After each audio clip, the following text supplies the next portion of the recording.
Hello guys, আসসালামু আলাইকুম। তোমরা সবাই কেমন আছো? আলহামদুলিল্লাহ, আমি ভালো আছি। তো ভিউয়ার্স, ছোটোবেলায় সবাই আমরা ফোন নিয়ে খেলাধুলা করেছি।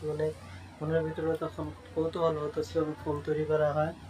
তো সেই কৌতূহল নিয়ে চলে আসলাম মালয়েশিয়া আপনাদেরকে দেখানোর জন্য কীভাবে ফোন তৈরি করা হয়। আমি মালয়েশিয়া বিগত 6 বছর ধরে আসছি। তো আপনাদেরকে দেখাবো কীভাবে ফোন তৈরি করা হয়। আমি ফোন কোম্পানিতে জব করতেছি মালয়েশিয়ায়। তো ভিউয়ার্স, দেখুন কীভাবে ফোম তৈরি করা হয়। ফোমের ম্যাটেরিয়ালগুলো হচ্ছে পলিস্টিনের। তো সবাই দেখুন কীভাবে ফোম তৈরি করতে হয়। তো যারা যারা আমার চ্যানেলে নতুন, অবশ্যই আমার চ্যানেলটি সাবস্ক্রাইব করে দেবেন এবং আমার নিত্য নতুন ভিডিওগুলো পেতে অবশ্যই বেল আইকনটি অন করে দেবেন। সবাই আমার চ্যানেলটি সাবস্ক্রাইব করবেন। ধন্যবাদ সবাইকে। সবাই দেখুন কীভাবে ফোম তৈরি করতে হয়।